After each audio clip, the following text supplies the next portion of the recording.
Live from Lincoln and broadcasting across the state of Nebraska, it's the Average Joe Sports Show. This is the place for Husker sports with the biggest names, the best interviews, and all the inside scoops. I got a front row seat with a big tub of buttered popcorn and a greasy half-live chicken leg. Now, here are your hosts, Chris Schmidt and Elijah Herbel. And Bill Doleman and Mark Kraynak. Welcome to it. It is the weekend edition with the Average Joe Sports Show. We got to get that open fixed. We do. We keep talking about it. Not seeing a lot of action. We also talk about action. Who's taking notes on today's meeting? One of the problems that we have in place is since we had the whole failure of systems here at the radio station a couple weeks ago. Yeah. We don't have that song saved anywhere to make edits on it. So I got to figure out what where production library was that from? That's what I can't remember. I got you. Here's an idea. I mean, it's FirstCom, Epic Sound. What are the others? Let's just do a new song. Big ones. Well, we can just have the Average Joe band re-record it. Honestly, honestly, Doc Severinsen and company. Lee and Anthony Kiedis a call. If within the Joe Illuminati out here, that's my word for this morning, by the way. If there are folks out there that play in a band, we would love a custom song. Preferably something like some death metal, something heavy. I was going to say, are any of the members of Lie Awake or High Heel and the Sneakers still around? Something. Or is it the Killigans that does the "Come running boy"? That one? Are they the ones that do that? Yeah. We could get them to do an Average Joe intro song. Coleman, who's the '80s death metal dude you had beers with? Oh, Henry Rollins. Yeah, we'll call your boy Henry Rollins. Yeah, Henry Rollins. Yeah, man, that's a drumstick. He was counterculture. Part of a broadcast class. He was counterculture. He was hardcore. Poet. Yeah, good poet. Pretty intense, right? Yeah. He kind of has that 1,000-yard stare where it's like I could see him just strangling somebody spontaneously. Back in that day, yeah.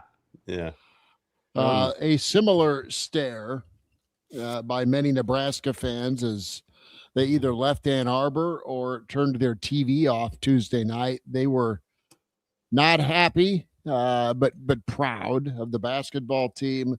So much so, the Nebraska schedule drop has been talked about, but it's been on the back burner a little bit just because of what basketball's done this week on a national scale. For sure on that local scale from a Big Red Fever standpoint, it's never been hotter. And you've got Illinois tomorrow. We'll preview that with the Sunday Live, but we'll talk about it today. Guys, I'm pretty blown away by what Michigan did to Sparty. They won by double digits. They were up 18.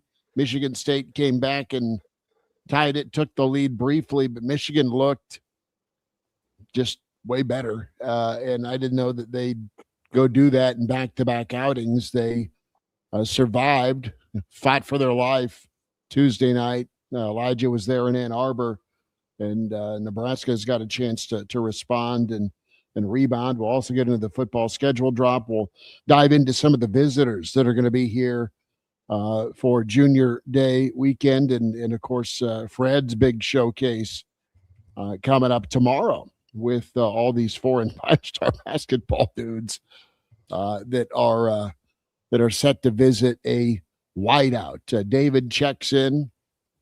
Your theme song is currently being used for a national ad. I just don't remember what product it is. I have not yet heard that. I'd be very curious to hear that. Then maybe I could call up that brand and see where they got that song from. For sure. Game Dog in early, and Antrell Taylor's win was phenomenal. Got to see a clip of that last night, and wasn't an overall good outing against Penn State wrestling-wise, but you had a couple of highlights. How about that jackwagon from Penn State, like taking a little swing at Brock Hardy when he's getting up? You guys see that one? Yeah, kicked him in the leg or something. Uh-huh. Penn State's been guilty of a lot of crazy behavior in their history. So that's tame. Slide that reference in at 7:55 Central Time. Brock Hardy got off easy. Yeah, seriously. Oh, by the way, in Michigan getting that W last night broke a pretty interesting streak. Have you seen how Nebraska opponents have done? Have you seen that? After playing them, yeah. After playing Nebraska. Up until last night, 9 consecutive Big Ten opponents have lost after playing Nebraska, presumably due to the physical nature and the drubbing that they received, and their coach probably getting really mad at them and them realizing that they don't play team basketball and they don't try hard enough and feeling bad about themselves and then just getting run out of the gym the next time they play. Michigan broke that streak last night. Mm-hmm. So good for them. Well, perhaps Dusty May told his team, you don't play hard enough like the team that almost beat you does. Maybe you need to turn it up a notch. I think Nebraska's effort against Michigan was the key to what Michigan did to Michigan State last night. Almost Michigan didn't look very tough. Print. Now, Elijah was there. Of course, we sent him up there, part of the Average Joe News Gathering Bureau. Sent him up to Michigan. But I didn't think Michigan looked like a very tough team against Nebraska. Maybe they took Nebraska lightly, but Nebraska was a much tougher team, and I would think that he challenged them pretty good. Elijah being there, at least on television, it looked very tense. I don't know how it was there. Almost like it was like a lot of tension in the air. I didn't see a single human being in that building crack a smile until about 30 seconds left in the game. Well, when Michigan finally got on top. Yeah, first off, I tweeted this out. Extremely late arriving crowd. We're talking 50% full at tip-off for a top 5 matchup. Maybe 75% full at halftime. And 7 o'clock local time. Yeah. Right. So you can't. This was not like a right after work type thing. Right. If it was 6, you could kind of understand that. But then probably about 90% full with about 10 minutes left in the second half. It didn't get loud until about 5 minutes left in the second half. Like whenever Michigan took the momentum of that game was whenever the crowd first started getting loud. And obviously those two things go hand in hand. Every time Michigan's crowd started getting loud, Nebraska had a bucket. It was either Sanford cashing a 3 or it was Sam Hoiberg getting left wide open all by himself down low for the easy lay-in. Like Nebraska always had a bucket, always had a response to that Michigan crowd try to get into it. But it wasn't until the last 5 minutes where that crowd finally got into that basketball game and started making their voices heard. Yeah, the charcuterie probably was served slow in a lot of the pregame. It's a little different atmosphere there in Ann Arbor. I'll add that atmosphere did not hold a candle to Pinnacle Bank Arena. Not even close. You've heard so much about raucous Big Ten environments, how difficult it is to go on the road, and I guess my expectations were high. Michigan was not Nebraska. It was not Pinnacle Bank Arena. I don't think I should have expected like a Michigan State or an Illinois, some of the more rocking venues, but I wasn't expecting it to be 50% full at tip-off for a top 5 matchup. I was expecting more than that. Michigan's got an interesting fan base, like demographic though, right? Like it's either Ivy League or anti-government militia. Like there's not a lot in between up there in Ann Arbor. And the second half of that group doesn't spend much time at athletic events. They're up in the woods getting ready. I mean, talk to our friend Greg Henson, and he's been a Michigan insider for 30 years. We had him on the Average Joe Tuesday show, and he has been locked into the program. Told a great Chris Webber story when Fisher got blown out of there, and he just said, "Oh, it's not a tough place to play." He kind of projected this. There's a lot of folks that are going to show up in sweater vests and make sure the wine is perfectly chilled or the type of red they want. And there'll be some stinky cheese there to have with their wine. So he was projecting that, while Michigan's a good ball club, they do not have a 12th man or a 6th man venue from an intensity standpoint. That's quite the opposite, fellas. We'll bring in Brandon Vogel in a moment, but you'll need it Sunday. You'll need it tomorrow. Just where Nebraska's at, they're a really good basketball team. We don't know how full strength they'll be with Rink's illness, with Frager's ankle. Anything will be good from those two fellas. But Illinois is tough. They're good. They can shoot. They play defense. They're physical. And they've been blowing people up without one of their best in Boswell being out. So 10 in a row. The get even game's very real tomorrow on Illinois' side of things. Yeah. We'll get Vogues' take on the schedule as well as Brandon Vogel with us from counterread, counterread.com. Somewhere on that massive bookshelf in his football office is his book with John Cook, Dream Like a Champion. Vogues, have you been dreaming of a Big Ten championship in basketball? Thanks for joining us this morning. A little bit, though. I heard you guys talking about it earlier. Michigan doing what it did to Michigan State, I think, brought the rest of the season into focus for me. So I think Michigan surviving against undermanned Nebraska, they're not going to lose the rest of the way. That includes beating Nebraska in the Big Ten title game. So it'll be down 0-2 Nebraska, but they will meet again in the national title game. And then Nebraska wins the third one. So that all, watching that game last night, just snapped into focus. So there you have it. Hard to beat a team 3 times in a season, they say. Get to the sports book. That's what they say. That's what they say. Brandon, I put this in a little group chat that we have, and I'm a noted thread killer, by the way. Like in that group chat, I'll chime in with something I feel like is brilliant, crickets. And that's okay, because then I just go back to the drawing board. I'm like, okay, what can I have done better to maybe spark conversation rather than bring it to a grinding halt? Working on it. But one thing I put in there, and I'm curious on your take about it, is it felt like that could have been a very rare transformative loss, good or bad. Compared it to, in football, 93 FSU, right?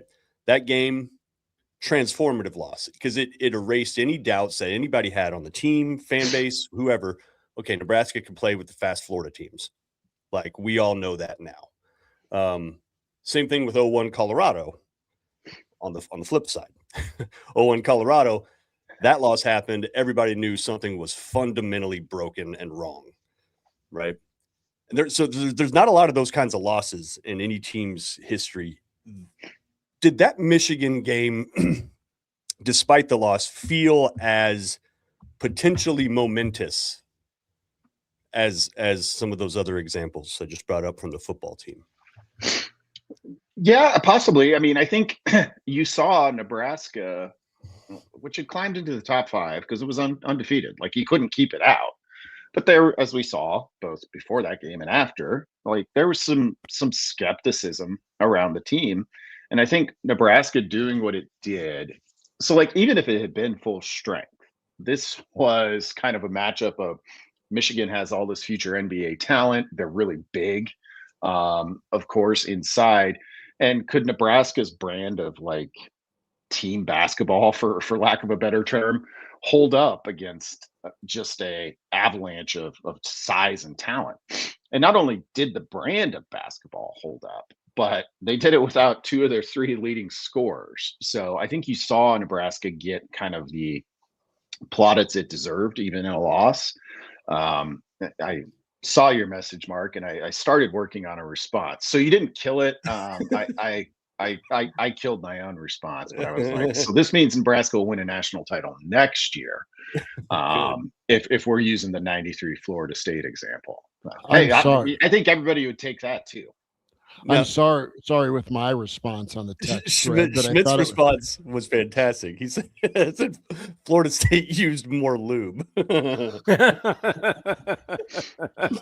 Although, you had a late officiating call that was disputed, just as you did in that Florida State game. So I'm starting to see, we're starting to draw the parallels. But it is hard to muster, like, as a fan, as a follower of the team, it's not easy to, most losses just feel like terrible losses, and everything's terrible, and the world's terrible, and it's awful. Did not have that feeling after that game, like, at all. That feeling after that game was, damn. No, if I was questioning it before, I have no doubts now. Nebraska's legit. Nebraska's legit because they were missing arguably their 2 top guys, and they still pulled that off. They did. And I mean, well, not at the levels of those Nebraska football games that you mentioned, or I think this Nebraska-Michigan basketball game. Like, there have been moments in the recent past for Nebraska football where I thought they may have had a transformative loss of some degree. And the story on that side has just been, no, it hasn't been. I kind of thought USC was kind of that game, although you did lose Raiola in that game. Ohio State and Scott Frost's first year. That was kind of a moment where I was like, okay, now this era kind of begins. And it kind of didn't. Still waiting. Yes. Still efforting. There's a lot of season left. I mean, it from a kind of fan reaction standpoint, the way you played against Michigan, I mean, the fan base was hurt for the team because of how great the effort was and how hard and well they played. And I think, something could get going. This has been a very impressive build by Hoiberg. And you kind of separate the Hoiberg era into two parts, right? Pre and post Matt A. Okay. He was just indicted recently. You see that? Yeah, I did. Yeah. Yeah, he's just indicted for what was he doing wrong? He was embezzling money NIL that was dollars. meant, embezzling NIL money. And an illegal campaign contribution to Cuomo. That's what it was. Yeah, he took the money to the campaign finance distraction.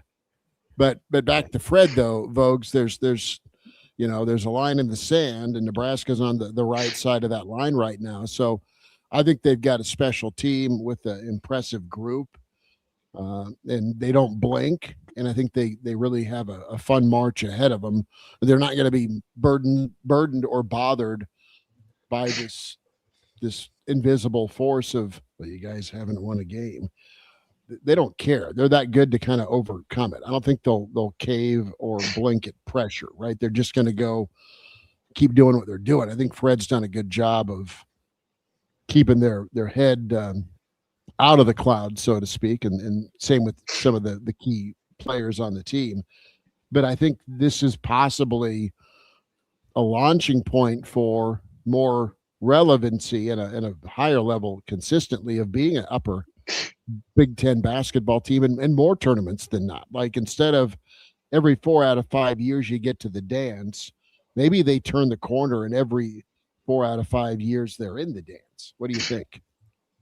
Yeah, I think it's certainly possible in today's game. And, we see with a big basketball recruiting weekend, like if you can parlay a little bit of this out of nowhere to the degree that they're a top 5 team success, maybe you can maintain it. I mean, I think we've seen with Nebraska's success, I would call it, in the portal over the past 2-3 years. Like, I think there's an understanding now of like, okay, this is how the current era can work for us. And Hoiberg, I think, has a great idea of the type of players that work in his system.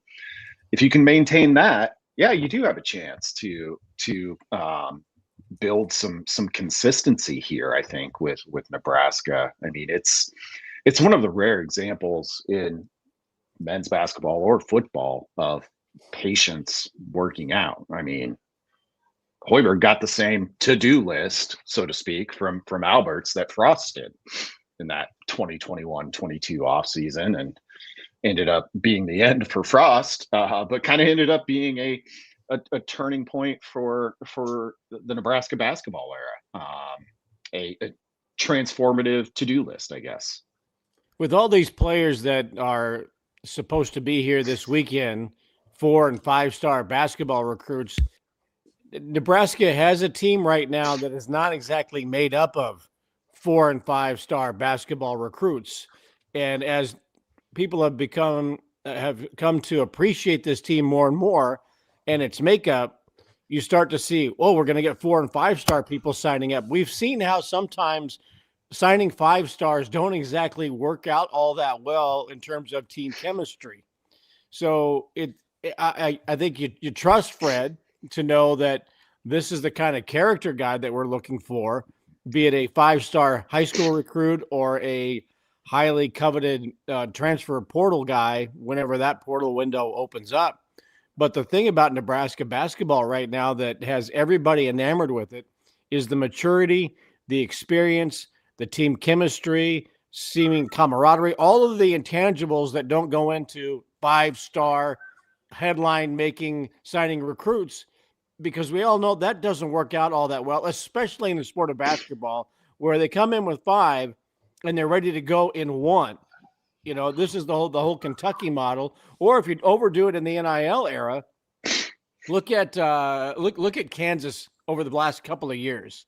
Now that everybody's, playing the same game Kansas has been playing for the past 30, if you know what I mean, it doesn't work out all that well. And sometimes chemistry in the locker room, Kansas last year was a disaster in the locker room because of the disparity and the money that was being made and paid and all that kind of stuff.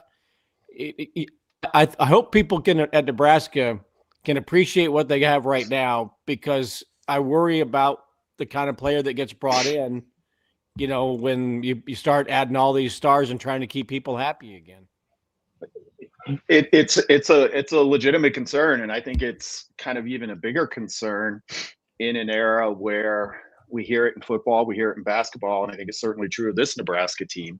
Like, you want to get old, you want to be veteran. And one of the things that really pushes Nebraska over the top, I think, is not only are they veteran, but it's a veteran group that kind of came through together when you look at their core of guys who have at least been here multiple years. So yeah, you end up in the top 5. You might unlock access to a couple of recruits you might not have had otherwise, but you're still looking for somebody like Bryce Underwood, a player who was that caliber and came in and was only here a year, but I think still loves Nebraska. Like, he was a good fit in addition to just his talent.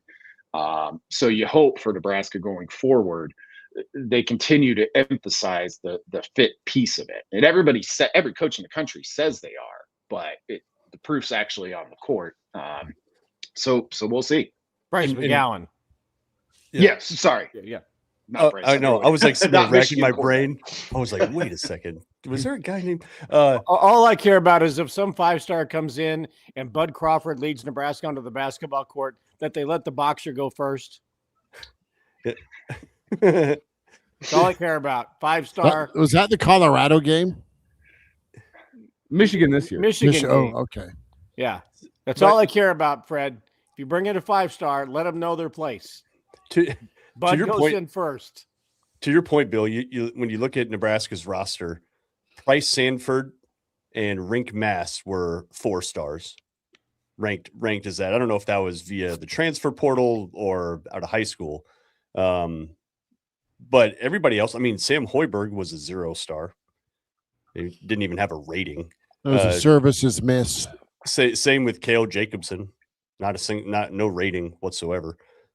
Lawrence was a 3-star, Frager a 3-star, Sejan a 3-star, right? And so you're right. You just have 2 4-stars on the roster, a couple of 3s, and a couple of 0-stars, and they are somehow in the top 10 in the country right now. Kind of to your point. And that's not to say 5-stars can't come in and be great character guys, but in this era of money, that has to be a concern. And what's so special about this Nebraska basketball team is people just really seem to enjoy how much they enjoy playing together and doing what they're doing. My other big concern with Nebraska basketball is the NCAA tournament committee, when they put the seating together and they go, you know what, I really would like, I think we need to see Nebraska and Duke in the first round. Let's put them in the same bracket, and we'll make Nebraska a 15 and Duke a 2, and let's just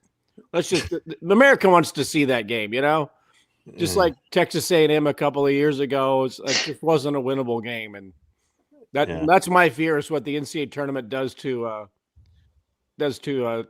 Nebraska. They Bill Belichick him in the Hall of Fame thing, right? I think you're going to get a situation with Nebraska continuing their momentum. Say they have a 8-2 worst case type finish to their final 10, and they're right on that 1 seed line, 2 seed discussion point. Depending on Duke's a 15 and they got to play him in the first round. Depending on if they follow through with Vogues' prediction of getting Michigan in the Final Four. But to get to the Final Four, what's the path look like? And the path looks like Oklahoma City, then Chicago, and then on to the Natty. I mean, we're fast forwarding a lot, but no, Nebraska. Nebraska will be one of those teams, and it's only going to grow from Tuesday night if they continue to do what they're doing. I mean, their presence, the bandwagon is going to be overflowed, not just locally, but they're going to be one of those teams nationally folks jump onto. They're going to be beyond the bracket pick, the sentimental favorite. They're going to be a team that folks will just jump on because they are fun to watch. Well, they're so much fun to watch. And kind of to that point, though, with how much fun they are, the popularity they're going to bring into them, and the fact that we all know what Nebraska, the monkey they're trying to get off their back, that might be the most pressure a 2 or a 3 seed has on them in the round of 64 in the NCAA tournament ever.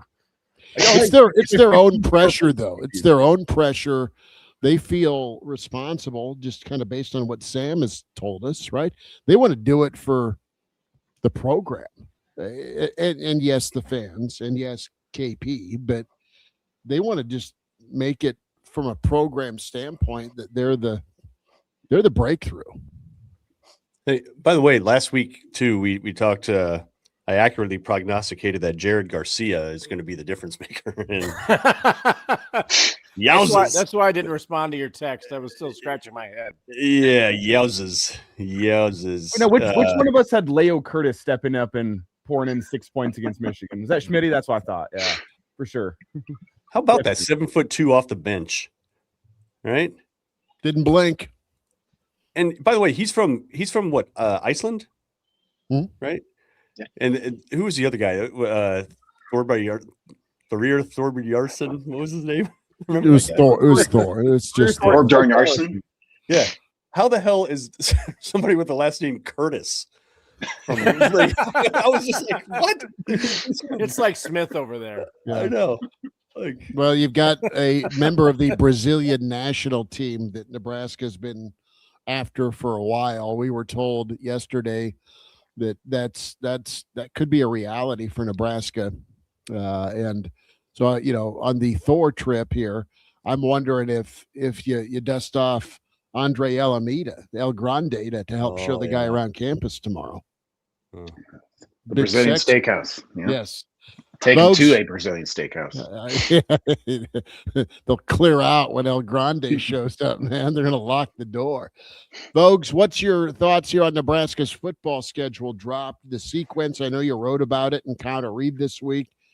What do you feel is, I don't want to say acceptable here, but what's been the reaction? Like, oh no, or go get it done? Where are you at with the lean? I think this early it's still a little bit of oh no. Although everybody could look at that schedule, without even knowing when the games were, and be like, this would be pretty tough. I imagine, like, as we get a little deeper into the off season, the feelings of go get it done will come through, but. We knew the schedule was difficult just based on the teams Nebraska faced. I think there was there was one good thing. I think getting Michigan State early is a little bit of a benefit. So that helped. Indiana, Oregon back to back. difficult. I mean, in 3 weeks. I mean, there's a bye week in there, so 4 weeks total. But Indiana, Oregon, Washington. I think those are 3 of the 5 best teams in the Big Ten. Would be my guess. So that's difficult. And then after that Washington game, you got back-to-back road trips, which has not been kind to potential playoff contenders. Not saying that Nebraska's there, but they want to be there. Has not been kind to Big Ten teams. But Brandon, I think if you would have taken us back 12 months and this schedule released 12 months ago, there would have been a lot more panic among Husker fans. But right now, I think they're watching Husker basketball and saying, all right, I'll worry about football come football time. Right now, I'm just trying to enjoy this. Like, don't ruin my day here by making me look forward to next season. I'm just going to enjoy basketball. Maybe baseball season and softball will be fun as well. And we talked about this a little bit with Bill yesterday. Do you think it could be a blessing for Matt Rule what Nebraska basketball is doing, that Nebraska football right now has a couple months away from the spotlight? It's always going to be football. It's always going to be the moneymaker, but it's not propped up on a pedestal here this offseason. It's not in the spotlight. They can kind of do some of their work behind the scenes, and there's less freak out about the schedule than there would have been in previous seasons. Yeah, I hadn't thought of that, but I think that's a good point, particularly with spring football being moved up from what we're used to. Like, everybody talks about the spring game date. Oh, Nebraska basketball could be in the Elite Eight. I'm like, so what? Like, then there's 2 games that day. Like, you'll figure it out. Schedule the football game in the stadium and let people stay there and watch the basketball game there if they want to. Although March 28th, probably not going to get Chamber of Commerce weather for such an event. But I think there is something to that of, Nebraska football. Okay, we can, like, even if we're not paying full attention to it, we can look at the schedule and be like, you got your work cut out. And this team can kind of just develop a little bit over the next couple of weeks once spring football gets underway. Well, a lot of the attention is going to be on Nebraska basketball and a run that we haven't seen all that often from this program. Here's the pressure on Fred, because you go through the first half of the Nebraska football schedule for 2026, and it's going to be one of those enticing schedules where 3-0 out of the gate, 4-0, possible 5-0. All right, now we're trying to do the math on bowl games, playoff, conference championship, and all that. And then, as you mentioned, you've got Indiana, Oregon, Washington on Halloween. There's nothing better than a Halloween game at Memorial Stadium, especially if it's a night game. I don't think they put the time on that, but I go back to my favorite Husker game of all time, Colorado 1992. But if things start to go south, here's where the pressure's on Fred. You got to get out of the gate in November to help turn the conversation quickly, because if all of a sudden bowl hopes start to fade, let alone conference or college football playoff hopes start to fade, Nebraska fans are going to need something to talk about and feel good about come November of 2026. So I know Fred Hoiberg's got a lot of pressure on him with Illinois coming up and, making it to the NCAA tournament, winning a game. But damn it, Nebraska's got to be good in the non-conference in basketball next fall, because things may not be going all that well for football based on what you see with Ohio State and Iowa at the back end of the regular season. I mean, it's one of the biggest asks in Lincoln. Distract us from football. November football. You got to be volleyball good to do that consistently. So, good luck, Fred. I am interested. I think the Big Ten kind of scheduled smartly for Nebraska with those first 5 before Indiana comes down. It feels like the Big Ten's almost looking at Nebraska and saying, all right, you fooled us the last couple of years. We're going to give you 5 or I guess 2 winnable games to start in Big Ten play. You could be 5-0, and then we'll give you Indiana while we can still sell it to national TV audiences. That's kind of what it feels like. And hey, that's a great opportunity for Nebraska if they're 5-0. Not to say they couldn't go out and shock the world, but that does feel like the Big Ten sitting there and being like, before you come crashing back down to earth, let's get Indiana, well, we can put it in big noon kickoff. Let us use you for the eyeballs. And is this the year? You're 6-0. You start 7-0, and here comes 5th-ranked Indiana coming to town. Prime time opportunity for that signature win, and then you can use that same setup for the last 25 years, right? Where, all right, you're on the doorstep. Here's your breakthrough win. You felt like it was, an Oregon team at 10 years ago the last time you beat somebody ranked. No, I get the playbook. Well done. Well, Indiana too. That'll be second road game in a row. They're at Rutgers. Then you see what they follow up with. They got we Nebraska, talked Ohio about this State, earlier Michigan. this week. Is that for any other team in America, you'd be like, maybe that's a look ahead spot for Indiana. I don't worry about a Kurt Signetti coach team looking ahead to Ohio State. Now, every single team is a little bit different, and maybe next year's team is different. But what I've seen in the first 2 years at Indiana, Nebraska got the least susceptible team to a look ahead in a look ahead spot. And I don't see Indiana looking past Nebraska in any way, shape, or form with Ohio State the next week. Yeah. It's going to be a bear. it's going to be a bear next year. And it's so interesting going through a Fred Hoiberg season, because just rewind 3 years ago. What was the conversation about Hoiberg? Everybody's like, well, this isn't working out. This is terrible. Got to run this guy out. I don't know who the hell you get, but it obviously ain't Fred, right? Like that was the tenor. That was the conversation. It seems, I don't want to say it's exactly like that now with Rule, but you don't hear a lot of overt support, right? You maybe don't hear a ton of criticism, but not a lot. It's just sort of like, oh my God, Nebraska's mired. I said this yesterday. Nebraska's, I think, transfer portal haul, when all has been said and done, has been not bad. I mean, probably a B grade, maybe not an A, but a B, which I think, you probably have to. That's probably pretty good. You just never know what you're going to get in the portal. But the question, the 27 recruiting class is shaping up to be what, like top 5, if not top 3 or top 2. But do they have the people in the offices to coach whatever talent that they have brought in? And I think that's the question at this point. And Fred's changed that narrative with basketball. Like, I think Nebraska fans are like, oh, thank God Fred Hoiberg's like not only the head coach, but also the general manager. And people love Ernie and Nate. And that's a really, really good staff. Hopefully they can keep that together. I think for the most part, that's probably going to happen. And you go back to the thrilling days of yesteryear, and it was like, okay, whoever Nebraska brings in for talent that's been overlooked by other college football programs, we trust Tom and company. As diversified as that group of 10 coaches was, or 11 coaches was, you trusted them to make that talent better and competitive, doing things that nobody else was doing, running the option. But now, you trying all the glitz and glamour and accoutrements of, the palace, every sleep pod and, perfectly temperatured whirlpool. But can you coach them with 17 people and 50 some people on the coaching staff? I think you except one. I mean, I think that's been the change post year 3. Is the focus has shifted there. I agree with you, Bill. Like I would put their transfer class in a similar spot. Like I think a B-ish grade, somewhere in there.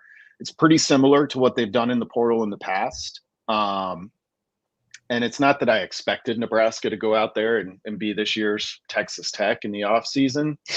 I just don't think they are ever going to do that.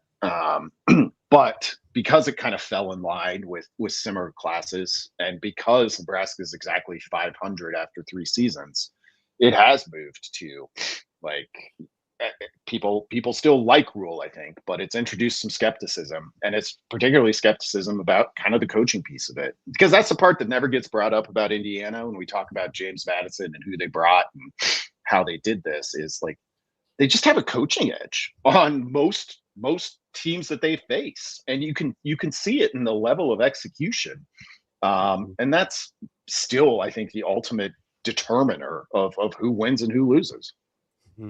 Yeah. Vogues, tell us, Bud, about Counter Read, what you and Aaron Sorensen are doing, and how folks can subscribe and get signed up. Yep, head to counterread.com. There you will find about 4 weekly newsletters from Aaron and I. We stay really consistent with that. They're available in your inbox 4 days a week, each morning. 2 of those are for paid subscribers. 2 are free. Give you a chance to kind of see what we're up to. We'll of course have plenty from Sunday's basketball game, and then kind of working on I really like the off season for football stuff because I get the chance to work on some kind of long-term things, specifically trying to pin down, I mentioned it last week, but I'm still at work on it, to try to determine how many good players you actually need in today's game. And I'm landing, I think, by looking around at what else the Big Ten has done, I think you need about 35 to 40. Like that's actually the core of your team. So once I do a little more research there, we'll start evaluating how good Nebraska's top 35 or 40 might be. Early little preview there. But how are you defining good? Good. How are you defining good players? You know what I mean? Yeah, good question. I think you look at, well, there's a number of statistical ways you could look at it. I'm also kind of trying to fold in all conference teams here to look at that. And that gets tricky because so much of that is based on, does your team win? Like the more wins you have, the more guys you're going to land on the all conference team. And it's a chicken or egg thing. But once I determine that, maybe 35 or 40 is the number, we'll start looking at kind of if they're previous players, numbers that they put up, and also we'll look at recruiting rankings or transfer rankings and just see how the Big Ten stacks up. Yeah. Oh God, that'll be fascinating, man. that'll be fascinating and hard to do, by the way, too, with how much movement there is. Like, are these people updating their website? Like, I bet you 2 years ago, Indiana was not updating their website. Now they're just like, oh God, we're good. People are coming to our site now. We got to, that's. Good luck on that research, man. That's going to be awesome. Vogues, appreciate you much. We'll check in with you soon. Appreciate you taking time as always. Yeah, weekend edition, but there he is. Have a good one, guys. Yep. Brandon Vogel, the Iron Horse, back with us. It's Gary Sharp. Hey, good morning. Where are you at, bud? I'm in Denver. All right. Okay. Yeah. Okay. Yeah, How many edibles this morning? You know what? This is a quick trip for me. So despite being across the street from Shotgun Willie's and Starbuds, I have not gone over there. Yeah. Starbuds. I know exactly where you're at. It's you people that know this area, I'm like in the Cherry Creek area. So you kind of know where I'm at. So I'm off of Colorado Boulevard. So Mark, Shotgun Willie's, I got great T-Bone Tuesdays for $23 and they're open until 4:30 in the morning. Wow. Yeah, the place is called Starbuds right next door. It's become a chain here in Denver. Bill is probably familiar. Tries to keep his family members away from that fine establishment. Or I hope most importantly, the establishment that is Shotgun Willie's, where you can go in the John Morant room. Yeah. Cherry Creek is that's an affluent school from what I remember, right? Cherry Creek. That's Yes. That's the home of JoJo Doleman. Is that right? Oh, it could be. Dave Logan. Yeah, Dave. Team. Yeah, Dave Logan is not at Cherry Creek, but he's a longtime successful high school football coach, along with being the voice of the Broncos. I thought he was at here. Creek. So, you know what? I want to say he's like at Arvada West or something. He may be somewhere else. Oh. But Cherry Creek. I think Millard North came out here and played Cherry Creek. Victory Christian is the McCaffreys. Yeah. That's kind of their school. But the high school football out here is great. But the weather is wonderful. It's like going to be in the 50s today. So awesome. my tour of the Midwest went from Tulsa, Kansas City, Denver. Wait till you find out where I'm joining you next week. Ooh. Think Summit League. Think bitterly cold. Think Canada. You're going to Fargo. Yeah, I'll be in Fargo next Saturday. Oh, perfect. Wow. There's no place better to be in February than freaking Fargo. That's a good point. I will see if that's true next Saturday. The Caribbean. But you know what? Like downtown Fargo, we stay in a really nice hotel called the Jasper. Downtown Fargo is a really nice place. I've always thought about coming back there during the summer, but yeah, it's a long way up there. Hey, the question that joining in when Vogues was talking about, having 35 to 40 players, and you asked a great question, Mark. I will put it back to you guys. Let's do this with the current roster as it is going into the 26th season. I know this is going to be a great question. The 26th season, if Nebraska was an expansion team, and that was the pool of other teams that the Big Ten could pick from. And Indiana had the first pick off of Nebraska's roster. Oh, who do you think they would pick? Out of the squad, out of the current roster that will play in 2026 that is in Lincoln right now. If they got one pick, you got to think about what they value, right? They seem to really value. I wouldn't be shocked. Okay, O-line, secondary. I was thinking Elijah Pritchett, and then I thought, you know what? I don't think his style of offensive line play necessarily fits what Indiana wants to do. So then I went to Justin Evans. I could see that. I could see Justin Evans. Could the best players on Nebraska's roster this upcoming year be 2 linemen, and we're good with that? Because I think Pritchett. I think it's important for Pritchett to be one of your top players. Luck's saying Isaiah Hunter here in the stream. That's also a good pick. Yeah, he's kind of a guy that got forgotten about at the end of the year, right? But had a really, really good year coming from Cal. Well, yeah, Latif couldn't find him. I mean, that's basically what happened. As soon as Raiola went out, as soon as Raiola went out, you didn't really hear from Hunter. My first thought was line, one side of the line or the other, and I would go with Justin Evans. Yeah, find a good center. Like his stock is going to start to. I mean, it's kind of like he's one of those weird players from the standpoint of he got moved to center, and Nebraska's been on a nice little run of having quality centers because we don't talk about them. Oh, and that used to be a struggle bus position for Nebraska for a long time. And then look at you moved a guy that came to Nebraska as a tight end to center. He had trouble snapping the ball, and now he's in the NFL with a Super Bowl ring, and he's one of the better centers in the NFL. But then you dipped into the portal. Ben Scott kind of came here and had a very undistinguished career, but a really solid career.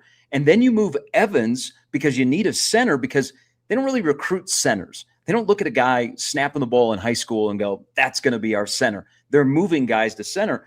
Evans has solidified that position, and I think he's going to get a lot of run leading up to September of like one of the best centers in college football. But why I say it's kind of a weird thing with Justin Evans, because isn't he like the prototypical, if Donovan Raiola goes in for an interview and they say, hey, what did you do at Nebraska? Doesn't he show him a picture of Justin Evans? Could. I mean, he's the best advertisement you have. You've had lots of choices over 4.5 years, and Evans is your choice. Well, and you had that play, the play Nebraska ran over and over and over again this year was the screen pass where Evans snaps and goes out and makes the block on the perimeter. And the first time they ran it, Hunter goes for the touchdown. I don't remember who that was against, but I think it was one of the early directional teams. But that was the signature play for him. It never worked out the same. Again, I think they tried it a couple of times, but every time you saw Evans get out from that center position to go make a block on the perimeter, the play got blown up. But that one time, that was his signature play because it was so athletic for him to get out there and make the block on the perimeter. Hey, all we ask is that the center and the quarterback are giving the same check calls. That's all we ask in 26. Right. Okay. Which is Schmidt, when you told that story, and I mean, that's for people that didn't hear it, that you had a quarterback and a center that were speaking a different language. That is befuddling. That was allowed to continue. I can see like the first game. It's like, hey, we're just off here a little bit. Hey, what I'm seeing and what I'm calling, we got to get on the same page. But for that to linger, man, that's malpractice. Because you're only hurting yourself. You're only hurting yourself. There's no advantage. I mean, you can't let things linger and go, okay, they'll work themselves out. No, you gotta stop things when they're going downhill right away. Okay. I know you want to put trust in your team, but there's not enough guys on this roster from last year that say, hey, I can trust him to figure things out. So hopefully that's rectified. But Evans Pritchett would be a good starting point of having like guys that get a lot of run in the offseason. Another name here that would Indiana go and draft, Andrew Marshall on the defensive side of the ball. Another name that where I was going right into that Indiana secondary. Yep. When you look at Nebraska's roster, I think one of the bigger changes physically that you're going to see out of the new 4-2-5 alignment and all that are the Carlos Polk size linebackers, right? Like 6'3", 245. Right. You got two of those guys, right? Can Chambliss sing. and Dexter Foster, both 6'3", kind of 240. And those types of linebackers have kind of fallen out of favor in the game overall, right? The Steelers somehow managed to find a couple of those guys. I feel like Wisconsin will have a few from time to time. But for the most part, those bigger backers have been replaced by the Levante David style and size of backer, the 215, 220, maybe 230, more fleet of foot, better covering tight ends, that sort of thing. But could that help offset what Nebraska appears to be lacking size-wise at the defensive tackle position, for instance? If you can kind of bolster the middle with some size, some dudes that can presumably take on guards getting to the second level, centers getting to the second level. That's why you have guys like that. I just wonder if maybe we're making too much of Nebraska not landing the 330 pounder in the portal, considering you're going to a 4-man front and considering you're going to have size reinforcements at that second level. Well, like the sport was different. Remember, like the David Gregory size linebackers, and I don't know if you consider Randy Gregory a linebacker, but he played outside. The sport was a little bit different, where it was played in space and it was kind of a track meet, and so you kind of needed those guys. And now, as you look at the Big Ten, is one in the trenches. The pendulum has swung back a little bit. Yeah, right? like if you think about Watson Trent, would have been a good Big 12 linebacker at Nebraska. A little bit smaller, has some speed, but in the Big Ten, he just got swallowed up. But whatever they do with their linebackers, whatever their size they are, they need better play out of that group, because that group got washed out way too many times. And trying to play the defense they played last year, that second level's got to be really good. You can play a 3-3-5 if your three backers are really good. Because they take a lot of heat, as you were alluding to, Mark, off the front guys. They just didn't have that last year. And, and then we're going, well, what happened to Shavers? What happened to the development? What happened to our love for Dvorak? So that's, I think the fact, like, one of the best pickups is Chambliss and McDougal, because they're both coming to Nebraska from San Diego State and they're playing the same exact position. Yeah. Okay. Not only are they Marshall has experience with it too. Yeah, and they're not only playing for the same defensive coordinator and maybe a position coach, but they're playing the same exact position. So I think that gets them a little ahead of the curve in terms of acclimating themselves to the Big Ten, and playing at stepping up a level. But I think Chambliss, if you're looking at the prototypical linebacker size, I think Chambliss is the guy in this current system that you kind of want that size. I think he is posed to have a really, really good year, because I think he's talented enough, and I think he will be a guy that will thrive in what they want to do, because they will put him in the right position. There's the other part that makes it simple football 101 is putting guys right in the right position. Okay. Too many times last year, guys were put in the wrong position, whether it be their size, their ability, the down and distance. I think they'll be better at that because they have more options. Now we got to see how good those options are. My problem for Nebraska's linebackers was the fact that was the first point of contact. The offensive lines were pushing Nebraska's defensive line into the linebackers, and the first point of contact for Nebraska's defense was the second level, and Shavers and company are all just in traffic. It wasn't like they could read and react to where the ball was going. They had to read and react to where the defensive lineman was getting pushed into them. That was the problem with Nebraska's linebackers. I'm going to flip back real quick to your initial question as to who Indiana would pick. I would love to see them select Carter Nelson with the first pick of the selection draft, because I would love to see the ego of a Kurt Cignetti to say, I know what to do with that guy. I'm going to go get coffee real quick. I'm going to see if Carter Nelson is on the milk carton. Because I would love it if they go, yeah, we know what to do with him. We could figure it out. I win. Google me. And, I don't care that he played in an 8-man school. He might be undersized and all that. That's the one where I'd like to see the ego come into play and say, we'll figure it out. That would be fun. Because Nebraska hasn't. Well, injuries aside, I think because of that position, I mean, you moved a tight end to the defensive side of the football. I mean, could Luke Sorensen play as much as Carter Nelson this upcoming year? Oh, they love Sorensen, don't they? Yep. That was subtly Schmitty. That was a really quiet pickup early in their recruiting class, that small recruiting class that they signed in December. That was a really good pickup that stuck with him. And he walked into a situation where they need some help at tight end. So I think he's a guy to keep an eye on and see how soon they try and get him on the field. And can you read into what they think of Sorensen with this move to Mac Markway to defensive end? Maybe a little bit.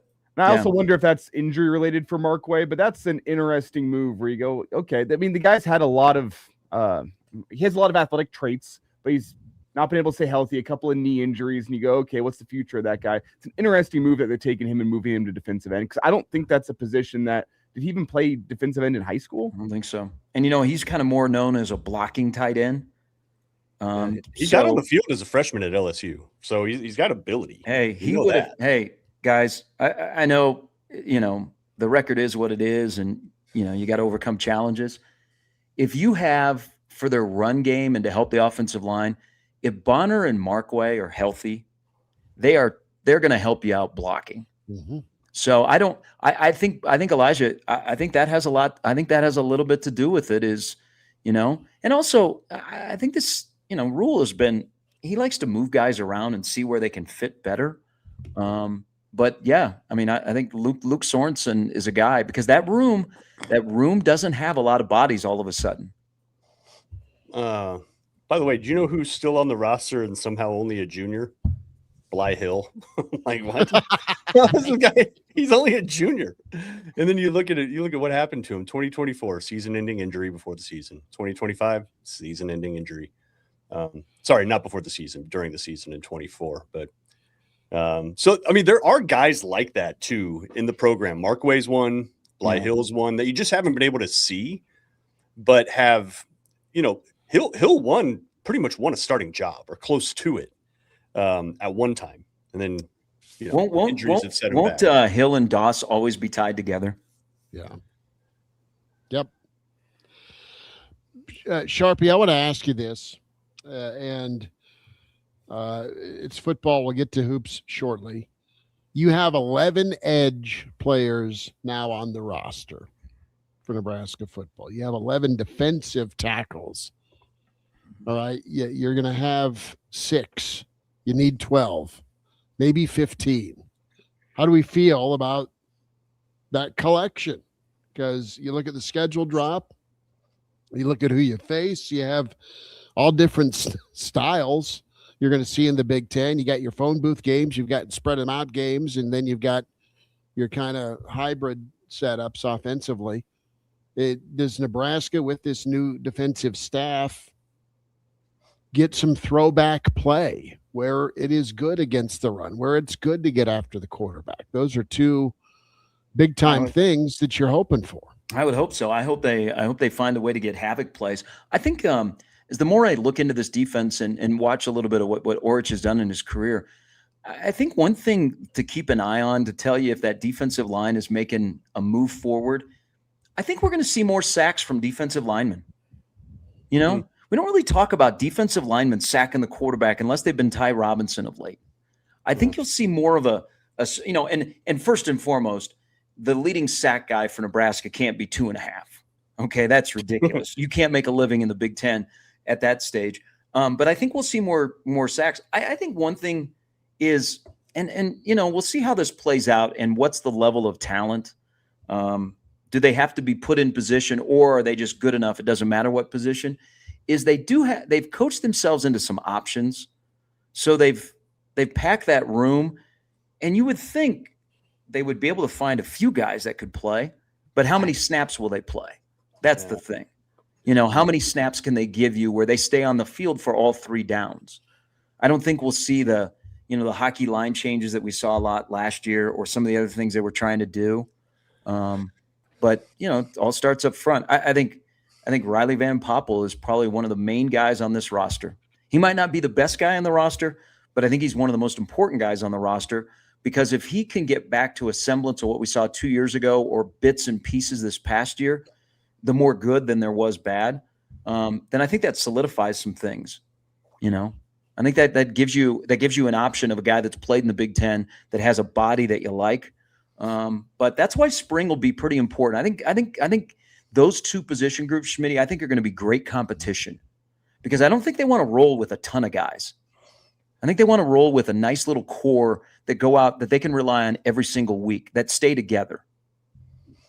Mm-hmm. Yeah, there was the feel, and I thought, early in the Rule era, especially with Mr. Tony, they did a good job of getting young guys on, engaged, giving them a little bit of an assignment. Here's what, the coaches thought they could do well. They went out and did it, and you saw guys as freshmen contribute, from McGahee to Princeville to Lenhart. I mean, they had pretty good freshman years, or they had moments anyway, and you're waiting for them to stack on that. And then you saw it also in year two with that defensive front with Potrose coaching them. You saw the complete fall off the cliff last year, especially with some of the guys getting injured. And now you've kind of hit reset, and it's time to go to work with a new defensive line coach and a coordinator. Who looks like a defensive line coach. Yeah, I mean, the guy's in it for a high profile guy that doesn't sound like he's going to be going to Florida. So, it's going to be a big spring. Basketball. Hey, let me answer. There was a question in the stream about Cade Piper, who is from Norfolk, Norfolk Catholic, and why Nebraska didn't pursue him. So Nebraska looked at him as a defensive lineman. And I think Cade in high school was 6'3", 240. This is where Iowa is better than Nebraska, because Iowa's recruiting can project linemen. Okay. And what happened? They looked at a guy that was a little bit undersized, but they saw a guy who also has great footwork. He has great hands. He's explosive. He's just not as big as most guys in the Big Ten. But what did Iowa do? They looked at those attributes and they said he would make a great offensive lineman. And look what's happening in Iowa. He is now, I believe they're going to move him to center with the graduation of Logan Jones, who was another kid that, was across the river in Council Bluffs, who went to, have an All-American career at Iowa. Iowa projected him to be an offensive lineman. And so they moved him to offensive line, and they let him grow, and then they let him grow in that system, and now he's doing what he's doing. They've been doing that forever. They did that with Robert Gallery. That's where, I mean, that's where in the last couple of years, Nebraska, and especially with linemen, and Nebraska's got a stockpile of linemen that we keep waiting on, especially offensive line, do they do a good job? They can look at a guy and go, okay, that guy's a good player. But I like the coaches on the road recruiting when they look at film or in person and they can project. Okay, in our system, he can do this. I don't think Donnie was good at that. He was like, we can get him in and then we'll get him up. Instead of going, okay, I see that guy, and then in 2 or 3 years, this is what he's going to look like, because we got to work on this with his body. But man, can you look at his footwork? I think he'll make a great guard. Well, that's where Nebraska's kind of failed the last few years, where a program like Iowa that has more stability with offensive line coach and a head coach and a staff that's their vision, they can take a guy out of Norfolk, Nebraska and say, he might not be big enough right now to play defensive tackle, but we like a lot of elements, and he doesn't have to come in and play right away as an 18-year-old. We want him to play as a 21-year-old when he's grown up and he has a kid in a portfolio and he's a little bit bigger, and then we'll have him 300 pounds on the offensive line. And I don't think Donnie really didn't do long-term development projects. That wasn't him. He was great at developing the starters, developing the two deep. The guys that were further down the depth chart, they didn't develop the same way as the guys that were playing on Saturdays. And I think Coach that's Riley, an NFL thing. You've got seven guys you're working with, and your job's to get your 7-5 starters to be worth a damn on Sunday. And I thought he did a B+ job developing the starters, those top 7 guys. But the guys further down the depth chart, it did not feel like those guys ever really took strides. And I think that's what you hope Jeep Wade can come in and work on, is actually get development through those bottom tiers, those freshmen, those redshirt freshmen, those guys that are going to be playing in a couple years. That wasn't Coach Riley's strength. Schmidt, you did want to turn the conversation to basketball, but before we get there, can we talk a little about the schedule? We talked about it plenty with Brandon, but I do want to get Gary's reaction to Nebraska's 2026 schedule. I hate that people are already going, well, you're 5-0. I hate that. Yeah. Tell you what, that Ohio game to kick off the season will be a little bit tricky. I mean, that's I would rather play Power 4 schools, but hey, last 3 national champions have shown us you don't have to play Power 4 schools and you can win a national championship. You're going to get dinged for it. The big thing, and I said this last week ahead of that Tuesday reveal, is what does November look like? You're going to have to do something in November that you haven't done in your first 3 years. You're 2-10 in November. Well, you're 2-10 in November in 3 years. You're going to have to win at least 2 games in the month of November. Okay. And one of those probably will be as an underdog. So it's, I think we're all going to get caught up because we have a long off season about the schedule and going through it. Do they have to start 5-0? They have to build up some equity early. But that Michigan State game, that'll be Pat Fitzgerald's first Big Ten game. I'm sure there'll be a push to make that a Friday night game. They'll make a big deal about it. You're on your first stage. You're coming off playing 2 MAC schools in North Dakota. I think it's a schedule that if your first 3 years, and I do believe this, if your first 3 years you had a stabilized part of the program, and during the stretch you went 10-17 in the Big Ten, and now you're given this schedule in year number 4, you have to at least have something in that schedule that shows me that there is something there. Not just, hey, we'll win the games we're supposed to. Maybe we'll sneak one of those toss-up games. We're going to lose the games that everybody thinks we're going to lose. You got to beat probably a ranked team because you're going to have opportunities, and beat somebody where you go, oh, whoa, instead of, hey, you're supposed to be 5-0. So, I mean, the schedule is what it is. November is going to be tough. I mean, this was a year where you knew you were only going to have 4 home games. You have to take advantage of the advantages that you do have, where you start the year with 3 at home, where you don't start off with Oregon and Ohio State and Indiana back to back, but you have to be ready to play in the month of November, because that is where Nebraska football in 2026, in my opinion, will be judged on what they do in the month of November. And you know what the schedule is like. There's a tough game in Champaign. There's a game where, you're like, okay, that's our UCLA game of 25 when you go to Rutgers, and then you got Ohio State, and then a short week turnaround road game at Iowa, which you haven't beaten in 3 years. So hey, you can bitch about the schedule. It is what it is. It's probably, I don't know, 3rd or 4th toughest schedule in the Big Ten. We knew it was going to be this way. If you are who you are, you don't get overwhelmed and you win some games, but November is my month. It's year 4. Be ready for it. End of discussion. Yeah. Do you have enough? Yeah. Do you have the right guys with headsets and the right guys with helmets to navigate when you go back to back with Oregon, Indiana, or Indiana, Oregon, the physicality of that and the emotion? I don't know. My biggest thing has been one of my points is I always ask, can Nebraska deal with success?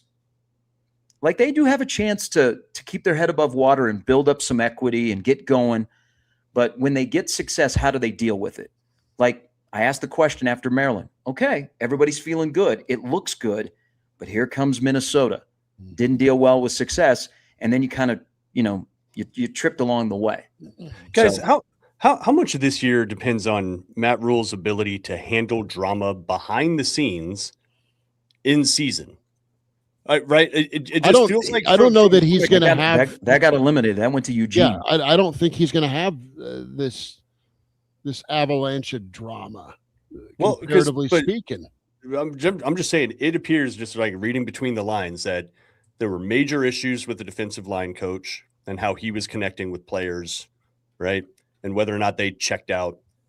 Obviously, the Raiola situation was interesting to say the least, and there was apparently some bad blood there. And you heard Rule talk about it, like, I need to not be around toxic people. It's like, what are you talking about, dude? They're like, your hires, dude. Like, could you imagine Signetti saying something like that, right? Like, it seems like behind the scenes was a total dumpster fire, which led to a team seemingly not putting forth discretionary effort down the stretch. Right. Well, I mean, looks like you clean that out. Like is Penn State's offensive line and Iowa's off, like are they that good? Are they that much better than Nebraska physically, or was that a total mental situation? They're both really good, and you had zero faith in your defensive coordinator, your defensive line coach. You said screw it. Well, You here's can't this afford is that crap during the season, though. This is what has I'm been the saying. problem with Nebraska. You got to manage that crap. This has been the problem with Nebraska football, and the guy that is at the top, whether he was here 6 years ago or is here now, you have to take a little stake in that, and that's what is Nebraska football has become. We worry about so much that is not the football. I hope we can talk about the football. Right, the football hasn't been good enough. Maybe it's just about the football. You either are good enough or you're not good enough on Saturday. Okay. It can't be because a guy is complaining about the nutritionist staff. Okay. Or, the defensive linemen are revolting against you're in year 4. It has to be about the football. And that's been a problem with Nebraska football. It hasn't been about the football. It's been about so much other bullshit out there. Okay. It's time now just to have the football, and you get to say, okay, I'm either the guy or I'm not the guy. But here's another thing to watch, because nobody's talking about Nebraska, and that's probably a good thing. Is Rule will probably have a little bit of a chip on his shoulder because he's sensing that people are not buying in outside of his program. Okay, that are buying in around the state. Like when he goes into Bucks, okay, in Venice, Nebraska. And 2 years ago, people are like, "Oh, Matt." Now they're like, does he have a chip on his shoulder, and can he be successful with a chip on his shoulder? It's like, hey, you're doubting me. Why did you give more of a leash to Frost than to me? I'm going to show you. Well, it's not just Bucks in Venice. It's at PBA basketball games. Remember, he would walk in, and it was the celebrity treatment, and the quarterback got the celebrity treatment, and the Husker Vision screens.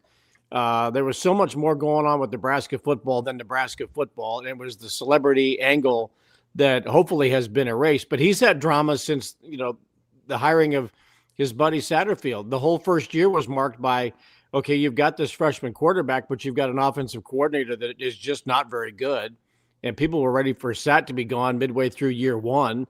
And then year 2, you bring in Dana Holgorsen without admitting that hiring my buddy was not that great of an idea. And, oh, by the way, South Carolina was ready to get rid of him too. So there's been that element. And then you get the Raiola situation that's really spiraling out of control, at the beginning of last year. And the relationship with Donnie and Dominic and Dylan and all of that stuff, just there's never been any real sense of cohesion underneath the surface, because Rule is such a great front man that you don't know necessarily all of the drama that's going on behind the scenes. But then that started to kind of seep through the seams. Mm-hmm. And then you've got him out there, doing McAfee's show and all of these other things. And, there's a fire behind you. And it's not necessarily, an entire. It's just not like it's not like it's engulfed in flames, but you can see the smoke back there. It's like, shouldn't you do something about it? And now you go into next season, and you have lost Mike Eckler to USC, and who'd you replace him with? Apparently, a playbook and YouTube videos, and we got people on staff that can just do the same thing that he was doing. Or is Matty going to do it? Are we going to spin the hat around? That worked well in the bowl game. That Matty's going to be the guy who's going to be the special teams coordinator, because the playbook got left behind, and I've got YouTube videos to watch. Yeah, who's the special teams coach? I think getting rid three of them. Yeah, and who's not? Well, I will say the guys that worked under Eckler, they're excited to stay. But they're not Eckler. They're not Eckler, and you hope that he has sprinkled enough on them. The messaging is the biggest thing that Eckler brought. Just talking to people that were on the special teams unit, is the way Eckler delivered what we need to do. I know some will look at it and say it's low-hanging fruit, but we cannot overlook that Rule has washed his hands of the family. Okay. Yeah. I mean, we don't know all the things, but it seemed to be a daily thing. and you got uncle, dad, and son and sister who was involved in the football program. It just, I think it sucked a lot of oxygen. Okay. And the result wasn't good enough to suck. Okay. All right. Right. If you're good, you can blow. Okay. You can suck the whole room off. Okay. But if you're not at that level, then you have to be very selective. So I know I explained that a little bit different. People at 9 a.m, I'm sorry, but I do think stayed away from the maps and diagrams this morning. Yes. I think though that's something that now you can just focus on guys that are here. And we also don't know, how does that affect the rest of the team? You know, because there's no superstar on this team that has a monster NIL deal, you know, like that is the guy. Everybody knows that guy. Yeah.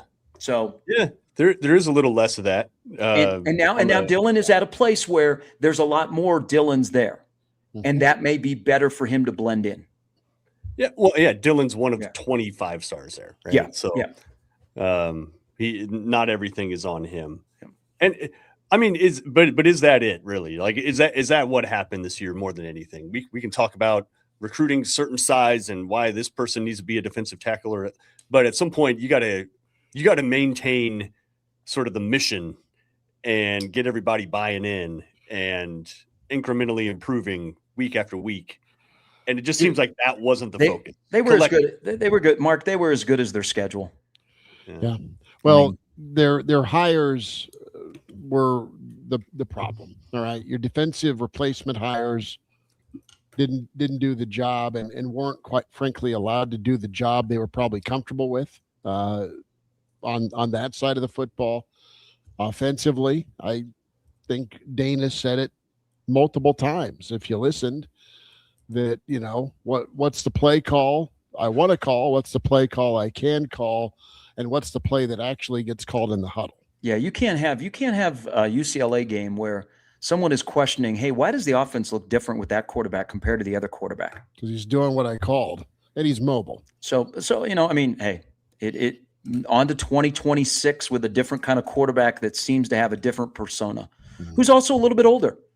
I mean, it helps to have a mature guy at quarterback that's been through it a bit and has some, you know, he's a little long in the tooth. And listen, for all the complaints and I think they are justified with initially putting together the staff, like you were talking about, Chris, initially putting together, and then even some of the guys you brought in later. What you have now on the coaching staff, and it's not entirely clear because, you know, there used to be, you have 10 assistants and now you can have unlimited. So it's, you don't totally know who's coaching what position, but I will say that person for person, it appears they have brought in really seasoned, experienced coaches. Have they all won at the top levels and won championships? I'm not saying that. But you don't have a 23-year-old wide receivers coach, right? You don't have, and even the guys that he brought in that didn't have a lot of experience now have it, like Dvorak, right? Because they've been around a while. But you're bringing in dudes that used to be defensive coordinators that are now, you know, helping to coach the secondary. You're bringing in, you know, Holgerson, who's, you know, been a freaking head coach at the Power 5 level, for Christ's sake, right? Like, so you now have a pretty veteran staff. Well, I think the big thing, like on offense, you have some guys now that have worked together for multiple years. That's a big thing. It's been such a revolving door. You have to have stability on your staff, continuity, where guys know on game day, hey, this is what this guy likes, this is what I like, how they operate, how they go about their business during the week. You know, so you get to know everybody instead of every year you got to have a name tag on to go, oh, hey, there's Phil, he's back. You know, so I think on the offensive side, you know, you added a new offensive line coach, but your tight end coach, your wide receiver coach, your running back coach, your quarterback coach, your offensive coordinator, they're all the same from last year. And some have now been together for going into their third year. It's the Iron Horse, Gary Sharp, Pride of Fairbury's Bill Doleman, Mr. Mark Kraynak, Elijah Herbel, off to bowling, 15-minute warning. Well, And, again, we got to talk some basketball. Chris Schmidt, got that? weekend doing the edition. This is the Average most Joe average Joe sports show thing sports ever. show. Yes, that it we got to is. get out because somebody's got bowling at 9. Who's got the bowling? Who looks like they That'd be- bowled you? That'd be me. This is the most undisciplined time show there is. But damn it, we got to get out by 9:20 for bowling. It's the most average it's- Joe sports show It's thing the ever. league championship. Leave it alone. Not league championship. It's the citywide tournament. It's a big deal today. We're playing for money. Hey, will you get your name Playing in the, for will your cartons of name be in the cigarettes. Lincoln Journal Don't lie to Star? us. I don't. The Lincoln Journal Star doesn't tend to do local events as well as they used to. Ron Powell's not covering it. So yeah, I got to get over there. Ron's Big good. deal. We finished, if I remember correctly, it was either second or third in the city last year. So I've heard there's been a high bar set for us. We'll have to go bowl really, really well. But I got some warm up games in last night. Bowled pretty have well the- last night. Do you have the glove? Do you have the GIMP glove with you? It's in the car. Okay. And you bring your own ball and everything, of He has course. two of them, Oh God, but he has the GIMP glove. I should really get a third ball, but you are the oldest 20-something I've ever met in my life. You are a trip. the leather Yeah. bowling glove. What's your high is game? Phenomenal. What's your high game, Elijah? 227, I think. Whoa. Okay. Oh, Okay. the dude abides. Hey. Wow. Hey, careful, man. There's a Elijah beverage does, there. and he does roll on Sundays. So Have y'all done the mini bowling, the duck pin bowling? That's not You done real that yet? bowling. Oh, fighting words. Oh, We had well, yeah, fighting we just words. did. Yeah, well, that's just your opinion, man. Yeah. We just get. Oh my God. Time's running out here. So Gary, let's talk some basketball. how do you feel about Sunday? You've talked a couple weeks about the different tests that Nebraska will get with a team they've already played once. Illinois has the scouting report on Nebraska. I mean, every team does. It's not like Nebraska's going around without a target on their back. But you've talked for a couple weeks now about the fact that Illinois, with a second chance, is going to provide a different type of challenge for Nebraska. What are you expecting tomorrow? I think Illinois is a better team than Michigan. If I had to have a Final Four contender, I know Michigan won at Michigan State last night. Michigan in November was more impressive to me than I've seen, Michigan and Ann Arbor the other night that you saw up close, Elijah. I think Illinois is a tougher team. Think if Jay Law doesn't hit that shot, Fighting Illini have won 13 in a row.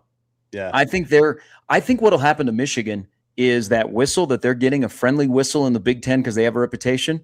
They're not going to get all Big Ten officials once they get to the NCAA tournament. I think Illinois is built. They got 5 shooters. They got some size. They got a dynamic freshman. I think they're better than Michigan. I think it's a heck of a test tomorrow, whether, how many minutes you get out of Mast and Frager.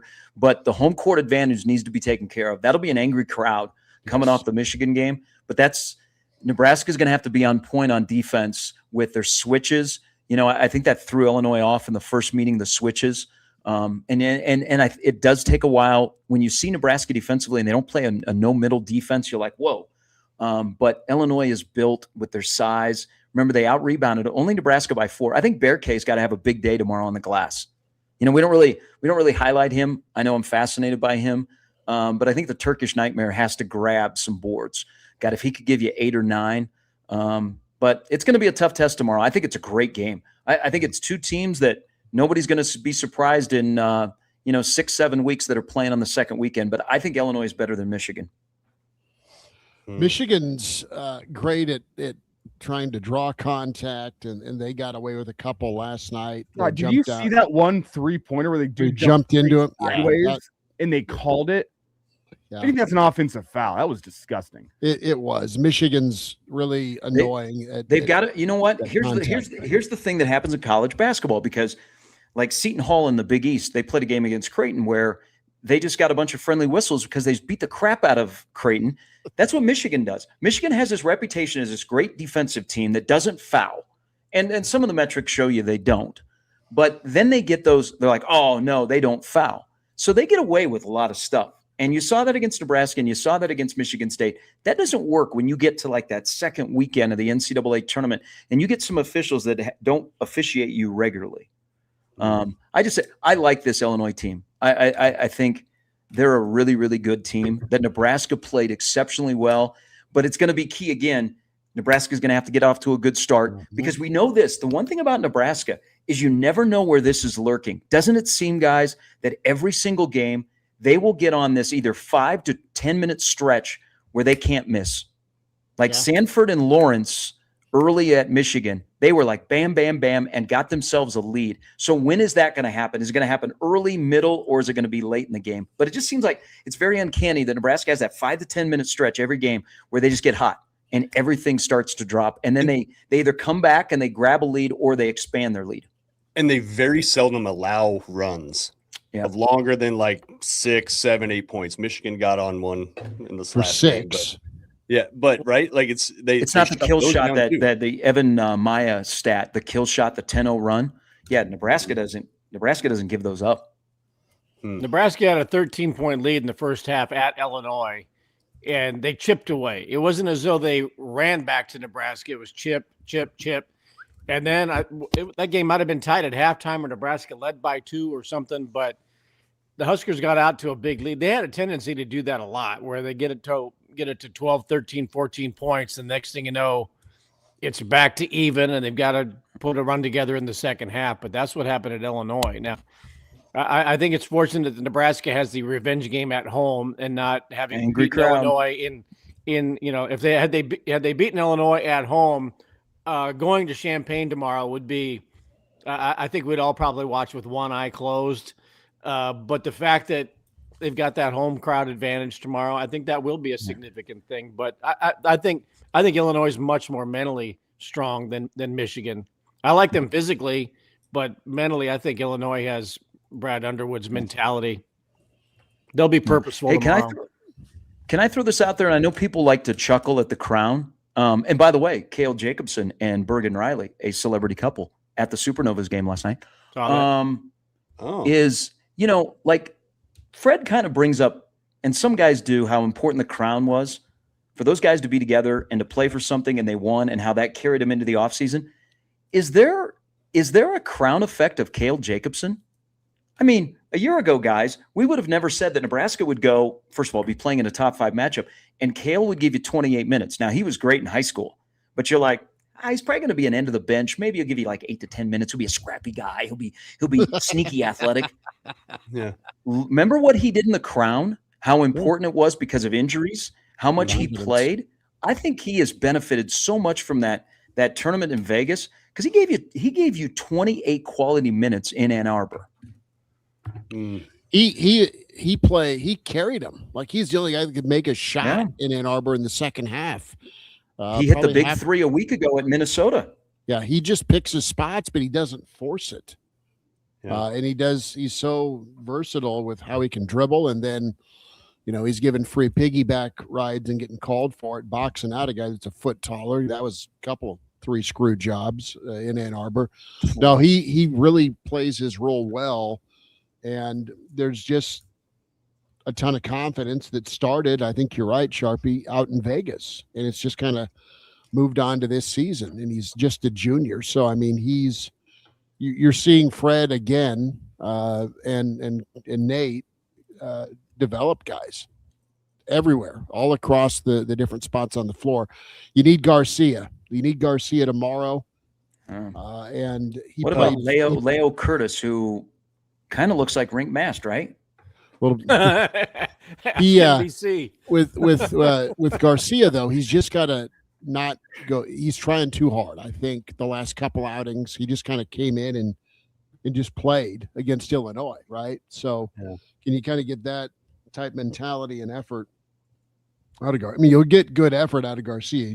You want to have him make winning plays and not force some shots in the offense. So we'll be ready to pregame it tomorrow, 10:30, Sunday Live. I know folks are going to be sprinting to every bar and restaurant around the rail yard and Haymarket at 11 for that 3:00 tip-off.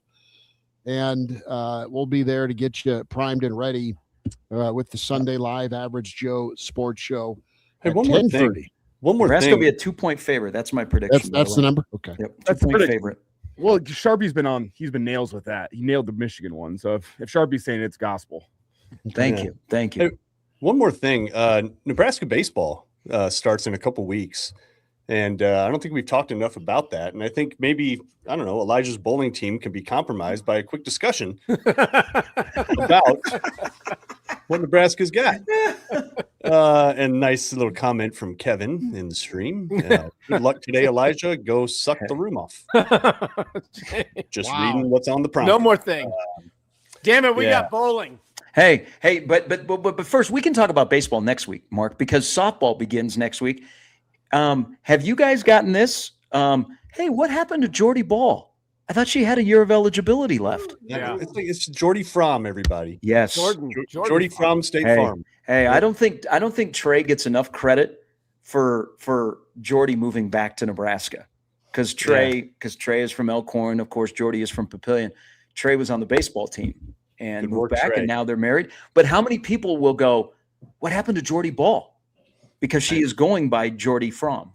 Yeah, listen, Nebraska's got Stanford, Louisville, Florida State, Texas. Auburn, all like very early in the baseball season. What do you think about that, Elijah? As you prepare He thinks the strike zone could be garbage.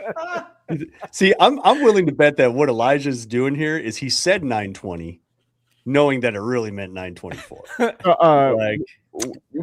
I said 9:20, saying I need to be out this building by 9:35, and I have to post up the podcast. Yes, the game started. Then we got time for two more things. Game started. No, I have to post the podcast up. I gotta edit up and everything.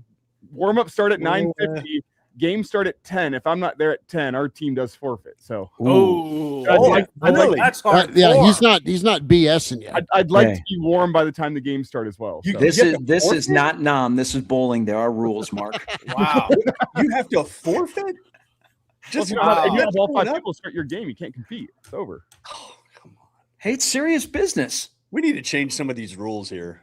Who that's a stronger governing body than the NCAA. I was just gonna say, yeah, that's more strict than NCAA football. Are you kidding me? Oh my God, how's your NIL budget looking? Some guy right now is warming up in the lane next to where Elijah's team in a purple jumpsuit. No, they're not warming up yet, because you can't start warming up until 9:50. The rules are strict. Jesus, this is like the NCAA tournament where you can't touch the basketballs until a certain number is on the clock. How much money's on the line, by the way? Carton of smokes. I think the winning team. I think the winning team gets 1,000. I think. Let's go! Wow. I think I could be wrong on that number. Let's get some kegs and eggs rolling at Parkway Lanes today. Whatever we get paid out if we win the whole thing is what we get paid out. I'm not 100% sure. Are you going to purchase an average Joe zip up, Elijah? Are you a seed? Is this like a tournament? Like, is there a bracket and you're like a 2 seed or something, or what? No, it's just there's all the teams that have competed. It's everyone in Lincoln can enter this tournament. 5-man teams. So it's just open. Open. It's just an open. Open, yeah. Get your brothers. Okay. Get your brothers. Bring your balls. Let's go. Yeah. Okay. And just keep dropping lines from Big Lebowski. Yeah. If I reel off a couple of strikes big game, I might go, who do you think you are? I am. So we'll see. Yes. Yeah. Yes. Wow. Take photos. Take photos. Yeah, post some strikes. Oh, we'll take a team photo for sure. Bowling extraordinaire, the pride of Fairbury's Bill Doleman. Gary Sharp is in Mile High. 924. And there is Mark Kraynak. Chris Schmidt will talk to you tomorrow. Sunday live, 10:30. Like and subscribe to the Average Joe Sports Show YouTube with you 7 days a week. Have a good one. Take care. Talk tomorrow. Gary bowling in Denver and Elijah Godspeed.